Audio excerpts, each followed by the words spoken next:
Hello students, आज हम लोग मिश्रित अर्थव्यवस्था के लाभ कि इससे अर्थव्यवस्था में क्या फ़ायदा हुआ और इसके दोषों के बारे में डिटेल में पढ़ेंगे। इससे पहले वाली क्लास में बच्चों अपन लोगों ने इसकी विशेषताओं के बारे में पढ़ा और इसकी विशेषताओं के संदर्भ में आपसे बड़ा क्वेश्चन पूछा जा सकता है, जिसमें आपको पॉइंट वाइज सबकी डिटेल बताते हुए उसका आंसर देना है बिल्कुल सटीक शब्दों में। अब हम पढ़ते हैं कि इससे आर्थिक जिन उद्देश्यों को लेकर यह प्रारंभ की गई थी वो पूरे हुए या नहीं। भारत में जब तत्कालीन प्रधानमंत्री जवाहरलाल नेहरू और योजना आयोग के प्रयासों से मिश्रित अर्थव्यवस्था की स्थापना हुई, तो उस समय जो समय के बुद्धिजीवी थे और जो जनता थी उनका काफ़ी सहयोग मिला, क्योंकि उस समय भारत में काफ़ी आर्थिक पिछड़ापन और असमानता की जो थी भावनाएं थी। ऐसी स्थिति में अर्थव्यवस्था की कमी को दूर करने के लिए पूंजीवादी और समाजवादी व्यवस्था के मध्य का एक साधन अपनाया गया, जिसे मिश्रित आर्थिक प्रणाली कहा गया। भारत जैसे विकासशील देशों के लिए यह प्रणाली उपयुक्त थी, जहाँ पर जनसंख्या का काफ़ी दबाव था आर्थिक संसाधनों पर। इसमें कम लागत द्वारा उपयुक्त विकास दर हासिल करने का लक्ष्य रखा गया और कुछ हद तक इसमें सफल भी रही।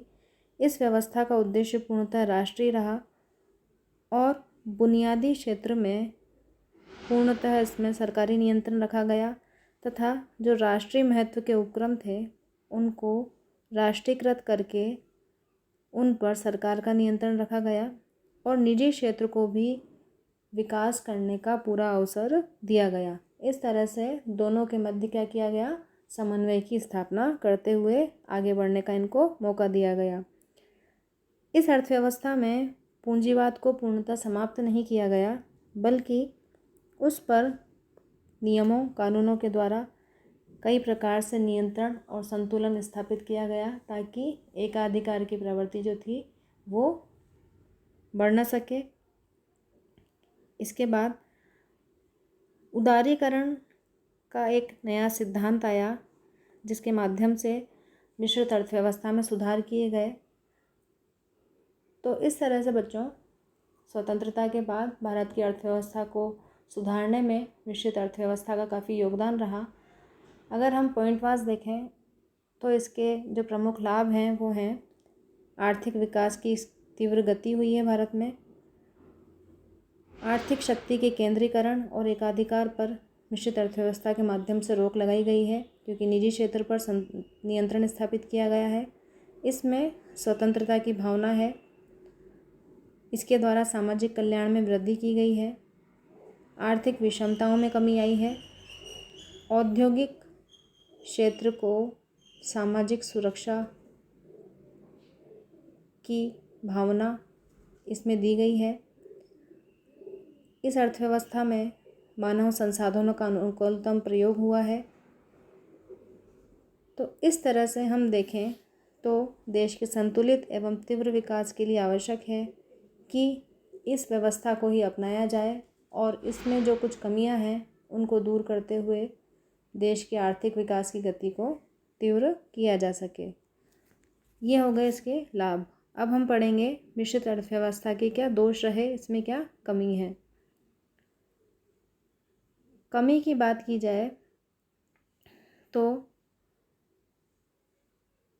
देखा जाता है कि व्यवहारिकता में यह एक निर्बल प्रणाली है, क्योंकि निजी क्षेत्र और सार्वजनिक क्षेत्र दोनों की कार्यप्रणाली में अंतर होता है और इस अर्थव्यवस्था में कहीं ना कहीं निजी क्षेत्र ने सार्वजनिक क्षेत्र के जो नियंत्रण है उसको स्वीकार नहीं किया है। और यदि सरकार के स्तर पर देखा जाए तो सरकारी अधिकारियों में इच्छा शक्ति का अभाव, नौकरशाही में भ्रष्टाचार, लाल फीताशाही जैसी अनेक बुराइयां देखने को मिलती हैं, जिससे सरकारी धन का दुरुपयोग होता है। राष्ट्रीयकरण के भय की भावना है इसमें। इस व्यवस्था में निजी क्षेत्र को सरकारी राष्ट्रीयकरण का हमेशा भय बना रहता है कि उनको सरकारी क्षेत्र में शामिल कर लिया जाएगा, जिससे जो विदेशी विनिवेश होता है वो पूरी तरह से संभव नहीं हो पाता, क्योंकि उद्यमियों को एक डर बना रहता है कि कहीं उनके उद्यम को सरकारी क्षेत्र में शामिल नहीं किया जाए, कर न लिया जाए, जिससे आर्थिक विकास की प्रक्रिया तेज नहीं हो पाती। अस्थिरता की भावना होती है, लाल फीताशाही को बढ़ावा आदि कुछ ऐसे दोष हैं जो हमें मिश्रित अर्थव्यवस्था में दिखाई देते हैं। लेकिन फिर भी ये कुछ ऐसे दोष हैं जिनको कुछ प्रयासों के द्वारा दूर किया जा सकता है और उसमें सुधार लाया जा सकता है। तो इसके बारे में आप विशेषताओं के बारे में लॉन्ग क्वेश्चन तैयार करें और उनके पॉइंट बता के उसमें डिटेल में उसका आंसर लिखें, और लाभ और दोषों को भी आप पॉइंट में बताकर उनकी डिटेल थोड़ी थोड़ी दे सकते हैं। Thank you.